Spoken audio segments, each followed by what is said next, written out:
So let's talk about France's economy. It's a real powerhouse in the Eurozone, right? But in 2025, it seems to have hit a bit of a snag. And you know, the whole story, based on what the National Statistics Agency is telling us, really comes down to just one single number. And there it is, 0.9%. That was the GDP growth for France for the entire year of 2025. Now, I know what you're thinking. A number like that can feel a little abstract, right? But trust me, in context, this signals a huge shift. So let's dig in. What's the real story behind this number? Well, what it means is that the French economy cooled way down, hitting its slowest pace in 5 whole years. And for an economy that big, we're talking the second largest in the Eurozone. This wasn't just some minor dip. No, this was like slamming on the brakes and slowing down to a crawl. Okay, so a slowdown like this doesn't just happen overnight. As you're about to see, this is actually the result of a pretty clear trend, a multi-year thing where the economic engine has just been, well, losing steam. And this chart, wow, it just lays out the story so perfectly. Take a look. Back in 2023, growth was at a much healthier 1.6%. Fast forward a year, it slips down to 1.1%. And then, in 2025, it drops again to that 0.9% we were talking about. I mean, you can literally see the downward slope right there. So the big question is, what's causing this? Well, if you dig into the data, it seems the main culprit, the primary reason for this economic slowdown, it all points back to one key area: foreign trade.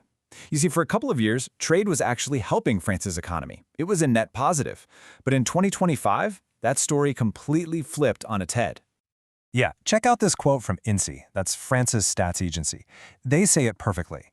After 2 years of giving a positive boost to GDP, foreign trade suddenly became a negative force in 2025. It was actively dragging growth down.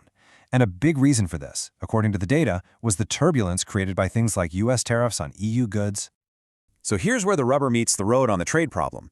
It's really a tale of two tides going in opposite directions. On one hand, French exports, they barely grew at all, just 1.4%.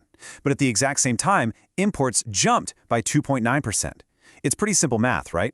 When you're selling a lot less and buying a lot more from the rest of the world, that's going to put the brakes on your economy. But wait, it wasn't just about the trade problem. That's not the whole story.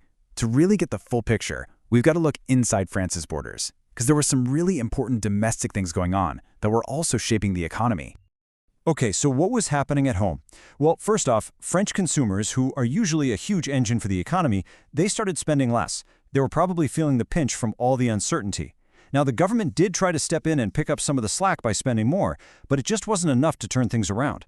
And you can see that in how the year ended, on a really weak note, with growth slowing to a near standstill, just 0.2% in that last quarter. All right, so 2025 was pretty sluggish. What about the road ahead? What does the future hold? Let's take a look at the official forecast for 2026 and see what the experts are thinking. 1%. That's the magic number.